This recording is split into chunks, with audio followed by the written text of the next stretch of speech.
I've said this many times. Music is the universal language because it expresses emotions better than any other kind of communication.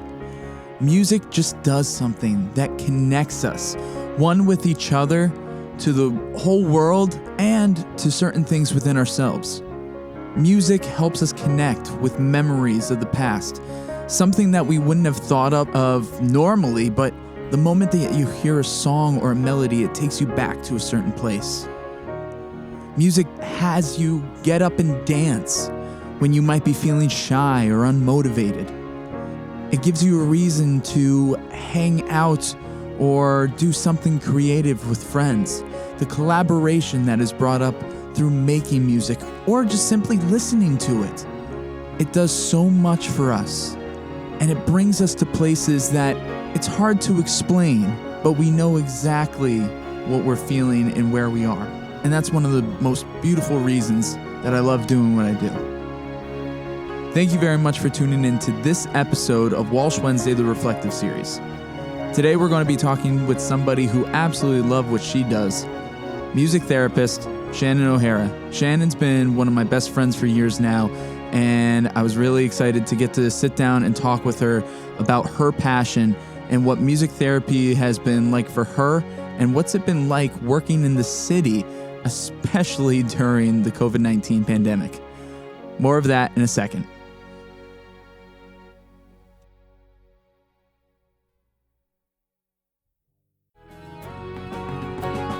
Away From Home is out on all streaming platforms for you to enjoy. Just as this took a village, I hope you decide to bring this album into your home and community this holiday season. Illustrating my first 3 years of college, I dive into stories of love and loss, desperation and inspiration, and my journey towards maturity. If you like what we have going on here at Walsh Wednesday, want to support the music, or anything like that, please consider subscribing to my Patreon page. The lowest tier of patronage starts at $3. There you can find full interviews with my guests, and I plan on doing more behind-the-scenes looks at songs and other projects. I appreciate the support, and remember to keep supporting the talent in your life.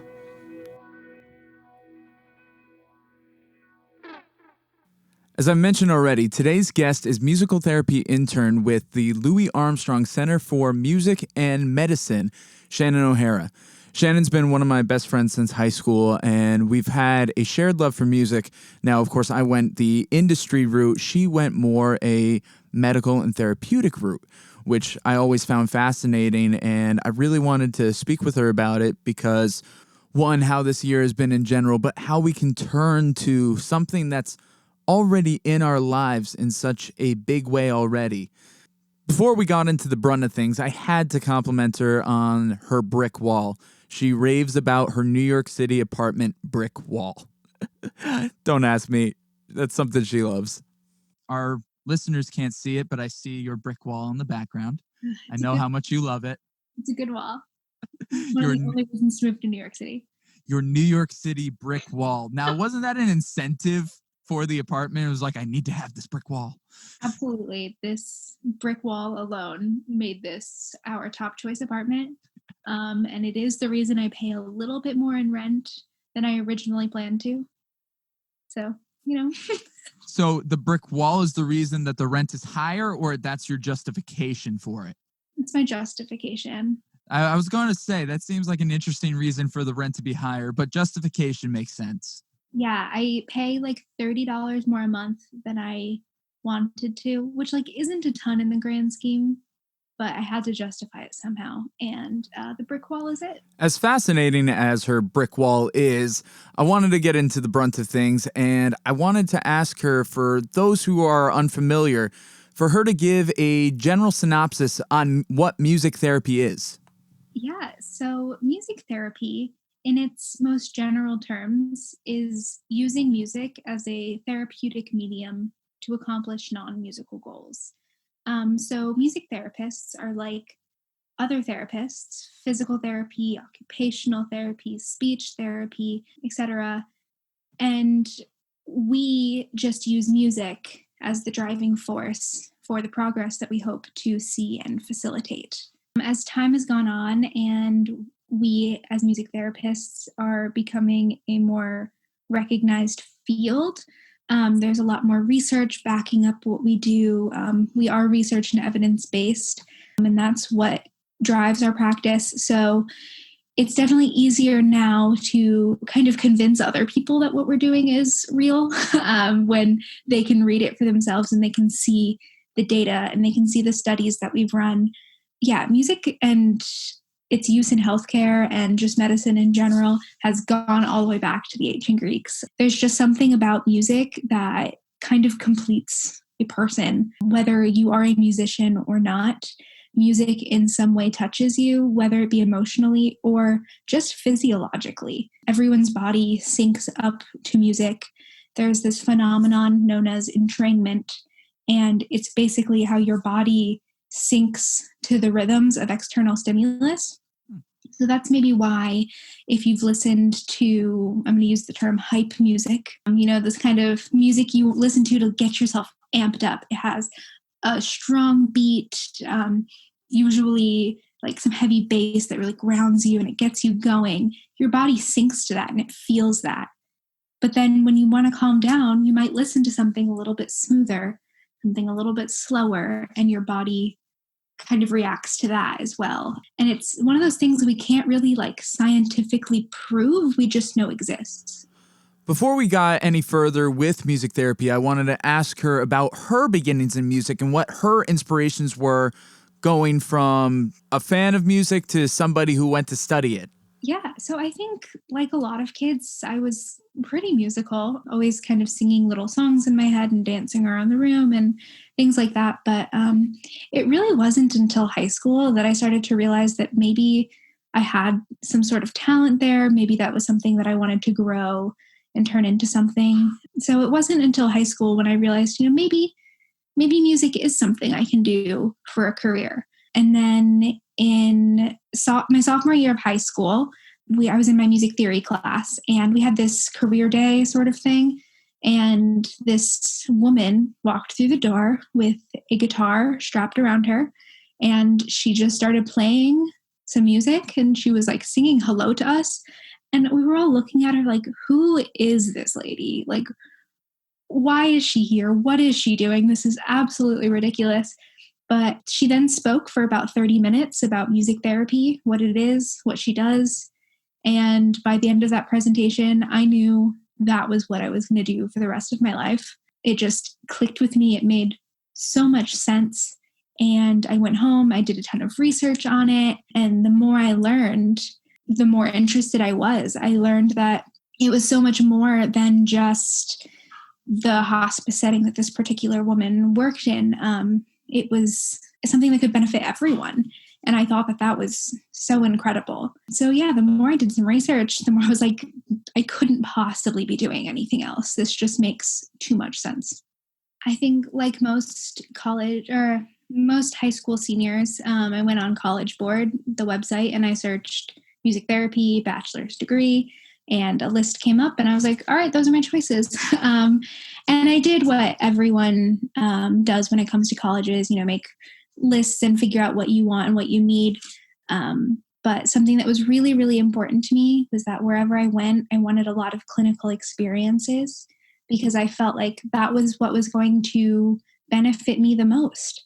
I pride myself in being a really good student and I can learn from reading and I am a self-starter. And so I don't have issues with that piece of it. But being in a field in the helping profession, you are hands-on and you're in there doing the thing every day. And I wanted to feel comfortable and confident and learn through the experiences. So that was something that I definitely looked into and found with the school that I attended. And I think that has really helped me when starting my internship now. I feel really confident in what I'm doing and I feel like I've practiced a lot of this stuff before. Yeah, I had it in my head that I was going to go to the best school I could find, the one that I felt was going to give me the best education. And it didn't really matter how far that was. I was looking at a few schools farther. I ended up attending a school in North Carolina, which was about a 12-hour drive from home. I was looking at some schools that were farther, and my mom reminded me that if I was changing time zones, I might be going too far. So really, this was a compromise. um, I tend to be a pretty independent person, and I embrace change, and I am pretty adaptable. So I didn't have too hard of a time adjusting. I was just so excited for everything that was to come. I was self-aware in that I knew going away wouldn't negatively impact me. But it was definitely a new experience, kind of culture shock going from Northeast to the good old South. So I got to experience some new culture, meet a lot of different people that I definitely would not have met otherwise. And yeah, I was warm. This is my first winter back in New York. Like real now, like I live here. So not looking forward to that. I've seen a bit of it already and I'm not a fan. As Shannon had already kind of brought up, I wanted to ask her what were some other facets that music therapy could be used in besides hospice care, as the woman who came to speak to her class was in. Yeah, I think a lot of people think of music therapy as hospice and us providing comfort with our music. And some people know it pretty well through our work with children with autism and other developmental delays, because we can use music as kind of a motivating factor towards social and communicational growth. But we like to use the term cradle to grave when it comes to music therapy. Music therapy can benefit everyone, no matter where they are in their life. It doesn't matter what sort of diagnoses they may have, emotional traumas. Music, like I said earlier, it impacts us physiologically. So humans are wired to react to it. So anyone can benefit from music therapy. So that cradle to grave term starts with cradle being babies and even neonates when they're first born, all the way up to grave, meaning that more hospice care and end of life care, and everything in between. That middle section is definitely not lost in any way. But we meet goals across the board, across all domains of function, communication, social, emotional, physical, motor goals, neurologic goals, cognitive goals. All of those things can be addressed through music. And it's really neat to know that music can be that connecting piece for all of your functioning. Like, who knew? Obviously, all of us know we connect to music, but people don't realize that when you listen to music, your brain is lighting up like a Christmas tree. It activates so many parts of your brain at one time. There's words, you're listening to the words and you're analyzing those in your language centers. One side of your brain deals with just like the rhythm and the pulse of the music. And there's just so many pieces that your brain is reacting to at once that makes music so much more effective than if I was to just speak to you like I am now. Yeah, and physical functioning, motor skills, things like that, definitely across the board, but a few ways that music can help is something that I'm really interested in, which is neurologic music therapy. And it's a set of techniques that are very prescriptive and procedural towards specific neurofunction goals. But the use of pitches and inflection can help someone relearn to speak. And rhythm is imperative when it comes to normal gait patterns. So somebody who had a stroke and may have difficulties walking now because of that can really benefit just from some stable rhythmic training. And it can help that person walk with and without the music. It's really quite incredible. But then if you want to go to just the physical side of like pain, perhaps, pain is perceived. Everybody feels pain differently. What I say is pain may not be pain for you. The way I would describe my pain may be something that you have never experienced before. And so that's something as a clinician that I have to be really mindful of. But pain is also perceived by us. And things hurt more when you think about them hurting. And so it's really easy to mind over matter, like it doesn't hurt, like ignore it. It's not actually as easy in practice. And so a lot of times we use music to refocus someone's energy into something other than my leg hurts. Now, it doesn't get rid of the pain, it doesn't solve it per se. And when I stop, they may feel that pain again. But for a brief moment, they're thinking about something else. And there's a lot of tension release there. And sometimes it's just the tension that causes the pain. So it's using creativity as an outlet for that tension release. And that's music therapy as well. Yeah, there's definitely a difference between like using music therapeutically and music therapy. There are ways that people can facilitate their own experiences. And a lot of my job is helping people realize that they should just take care of themselves and like really take time to pause and recognize their own body. We will do a lot of body awareness scans, as I like to call them. And it's just paying attention to your body, like curl your toes and how does that feel? And doing that through like a guided music experience helps people increase just an awareness of their bodies. I mean, how many times do you go about the day and it's the end of the day and you sit down and you're like, oh, my back hurts. Like, what did I do today? You weren't paying attention to your body all day long. You get so busy and you're wrapped up in humans. And I feel like it's also kind of an American culture thing where we're all like, hustle, let's go, go, go. And we don't take time for ourselves the way we should. And so I'd say a good bit of my job is just encouraging people to take the time for themselves, recognize what they need, and recognize what helps them, and just encouraging self-care. Shannon's currently living in New York City right now, the ground zero of the U.S. pandemic. And especially working in healthcare and the medical field, I could only imagine that is a stressful, scary, and very unique circumstance. So I wanted to ask her what that is like, one, living in New York City, and what that's been like working in New York City and what the pandemic has done to alter her job. I mean, I moved to New York City in September of 2020. So really like middle of pandemic, I was moving in as everyone else was moving out. So as far as the perspective of living in New York City and how it's changed, I can't tell you too much. But because I grew up day trips all the time, see Broadway shows, do Times Square, like all of that fun touristy stuff that is just not happening right now. And those were some of the things I was most looking forward to, knowing that I was going to be moving to New York City. So it's definitely been different. It's much quieter. I don't see nearly as many people as I expected to see walking to work, though it's crowded because it's a city. It's not your standard New York shoulder to shoulder kind of atmosphere. It's different. It's weird. And a lot of people were like, I can't believe you were going to start a new job in New York City at a hospital during COVID.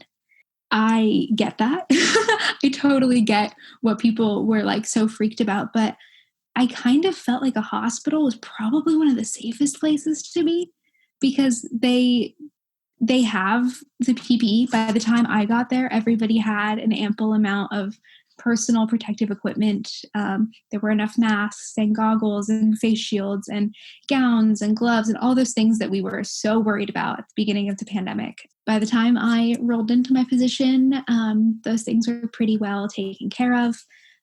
Restrictions were definitely already in place. They had kind of figured out all the protocols already. So I felt like when I started this position, it was probably one of the safest places to be. They knew how to take care of themselves while taking care of patients. It felt like everybody there was definitely taking it seriously. And so honestly, I was more worried like going into work, like commuting there than I was being at work. I think the hospital work life has definitely not been quite as scary as I expected, but it's definitely weird. It's a very rigid environment, though we have a lot of fun, and that is music therapy. It's strict because we all need to take care of ourselves, and we need to take care of ourselves so that we can help take care of others.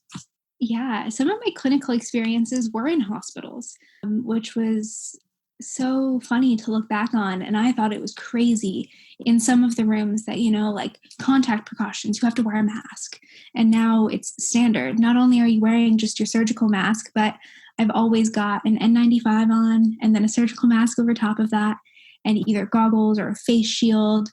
And then there's plenty of rooms that you have to go the extra mile and you put on a gown and gloves. So it's definitely strict. And obviously, everybody around the country right now is or should be wearing a mask whenever they're outside and seeing others.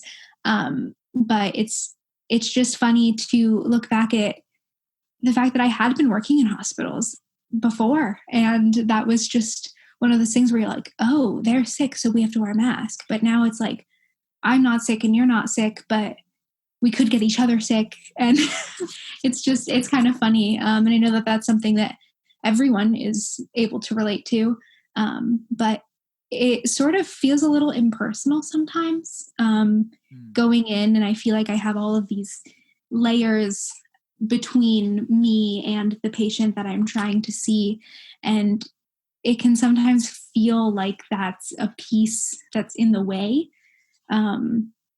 And with music therapy, a lot of times I'm bringing in a bunch of instruments, and we've had to be really careful about what we bring in because some things are easier to clean than others. And so we don't bring anything that's kind of a softer fabric because it's a lot harder to disinfect a fabric. We wipe on our guitars with these special wipes. We have some really cool instruments that were designed specifically for hospital environments. They're super easy to wipe down. So like certain drums and shakers and things like that. You have to think twice about what kind of instruments you can bring into a room, which was never a concern before. But we took all the straps off the guitars because, like I said, those are hard to clean. It's just a lot of extra things to think about for sure. Yeah, I mean, think about it for your life. You wear a shirt, you might wear it a couple of times before you wash it because, like we're all human. But like, have you ever washed your guitar strap? How many times have you worn that on your body and around in between washes if you have washed it? If you haven't, like, I'll be real, I've never washed mine. And those are things that I never even considered. I was just like, oh, it's looking kind of dingy, I'll just buy a new one. But in my head, it's looking kind of dingy because it's super dirty. It's just wild. like I said, it's just so many things to think about, barriers that obviously are there to protect us and protect everyone else. It's just weird. It's been a weird transition. With those quote unquote layers, do you feel that impedes the interaction at all?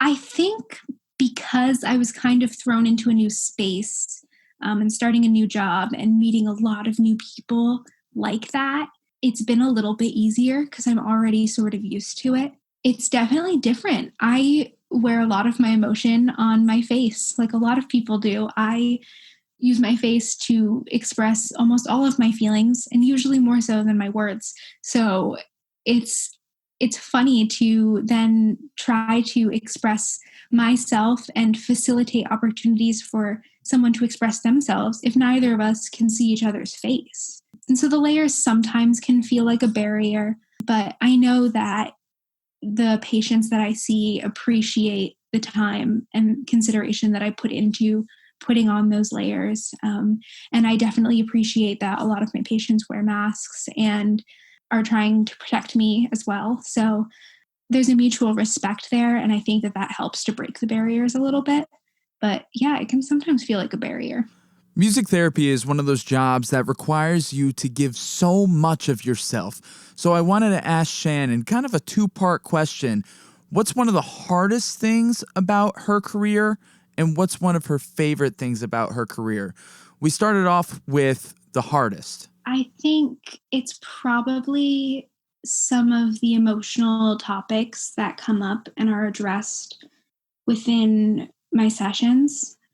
I encourage my patients to be vulnerable with me if that's what they want and need. And sometimes they really tell me how they feel. And I'm a pretty empathetic person. I tend to hear things and feel things pretty deeply, whether or not they're originally my feelings.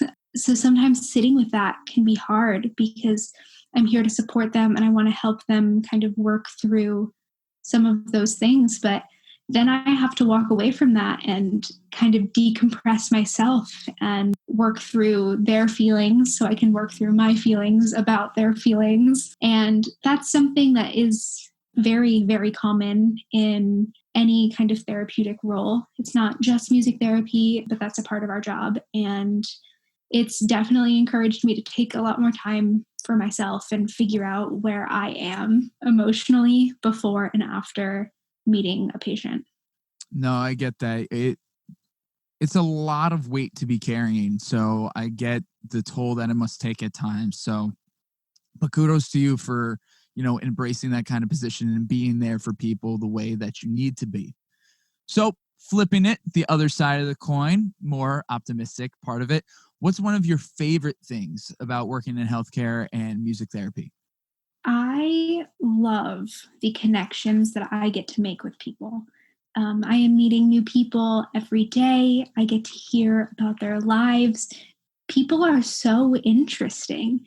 I mean, even somebody who thinks they're boring, to someone who's never met you before, you have so many stories, and it's so fun to get to know people. And a lot of times, music can encourage people to really express themselves, whether it be them actually expressing themselves with the music, or if they just tell me, I like rock music or I like this. This is one of my favorite songs. You can tell a lot about a person by what they like. It's just so interesting to meet people and learn about them and be a piece of their journey. Now, Shannon's been involved in a lot of research and studies when it comes to music therapy, even to the point where she's actually had several of her papers published. So I wanted to ask her about those studies and the results that she has found.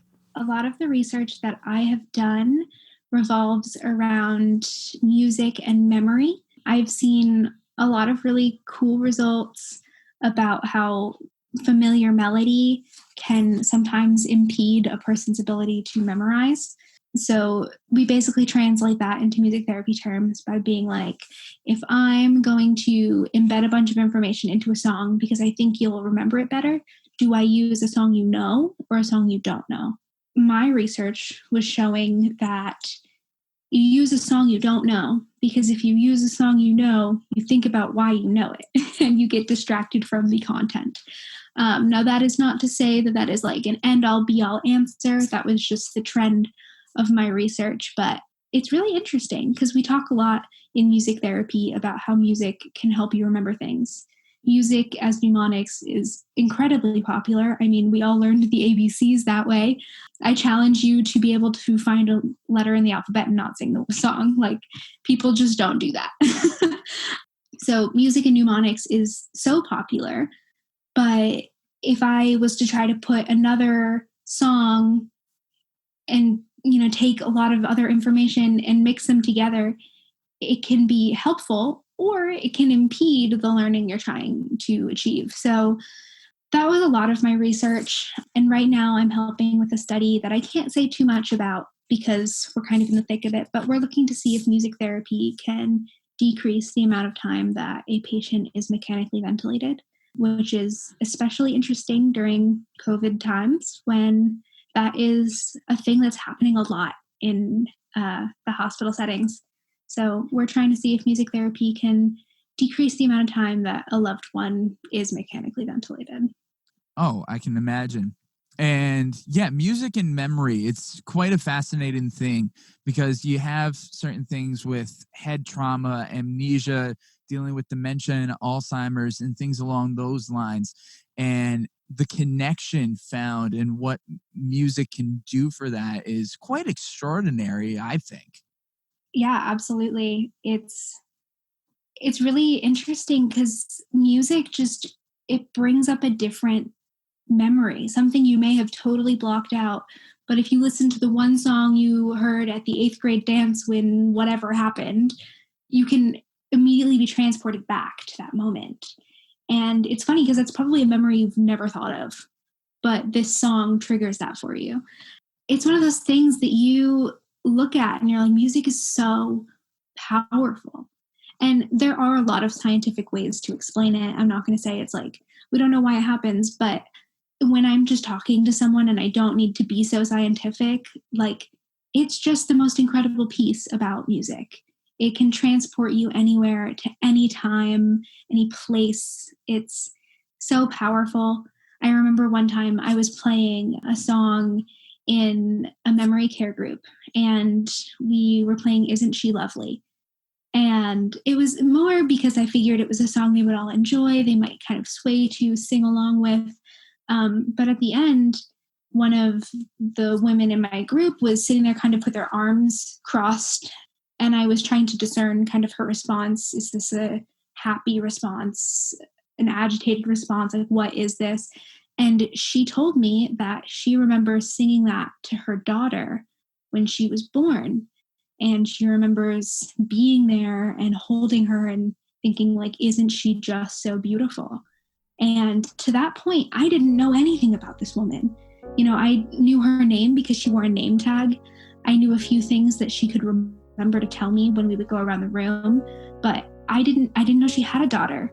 And that was something that she may not have expressed. That might be a memory that she wouldn't have thought about depending on where her dementia was. You know, it was just a really beautiful moment where you were like, oh my gosh, like you're a person with memories and this song did that. And she just looked so at peace. When she said that, just everything in her body relaxed. And she was like, I'm holding my daughter. And we were like, wow. Like that's the only thing we could all think of is just, I can't believe that happened. Wow. What a beautiful moment. I love that story. It definitely connects with me. My grandfather, he has dementia, and you know, someday it's interesting what he'll remember one day to the next. A lot of time he doesn't even remember he's married or doesn't even remember his service days. But I remember one of the last times I was over there, he was pointing to the speakers like, I set up those speakers. We used to play music here, but I don't know how to do that anymore. I was like, let me do it for you. And I put on the music again, and just like how he came to life from that, honestly. And well, this specific story, this was actually before, I think this was before Thanksgiving. So it wasn't even Christmas yet, but it was a Christmas CD that was already in the CD case. So just had that on, and honestly, you could tell it transported him somewhere for sure. And for a second it was like, oh wow, all right, holidays are here. But not just that, I saw some life out of my grandfather again. Yeah, it's incredible what music can do. And a lot of times for older adults, dementia or not, we know that they connect most with music from their like teenage years, early 20s. That's when a lot of their more like formative memories are, where they're kind of figuring out who they are. And I mean, someday we're going to say the same thing about our music. I'm sure our favorite stuff now is going to be our favorite stuff later. So a lot of times you pay attention to how old they are and think like, what did you probably listen to in your 20s? Because those are going to be some of the biggest and most impactful moments in this person's life. It's one of those things like when it transports them back to that moment, they're going to be young again and they're going to feel young again. For a brief moment, they're going to want to get up and dance, or they're going to think about, you know, being 25, moving into their first house, or whatever it is. It's just so beautiful and so touching, and it's one of my favorite things about music therapy. Like I said, being a piece of that journey and getting to know them and kind of experience those moments with them again. And thank you for experiencing these moments with us now. That concludes our episode of Walsh Wednesday, the Reflective Series. I just want to thank Shannon so much for coming on, giving her perspective on music therapy, and just kind of giving us an insight into the field. I think it's something that deserves plenty of attention, and I highly recommend you guys looking into it more, researching, and if you have any questions, hit up Shannon. If you need help with that, reach out to me and I'll get you in touch with Shannon, and she'd be more than happy to explain more about music therapy for you guys. So, thank you very much for tuning in to the 10th episode. Yes, we have hit double digits of the podcast. So thank you very much for being around. And thank you for continuing on with us or just joining us into this new year. So on that, everybody, as always, I'm Conor Walsh, and I'm glad we get to spend some time.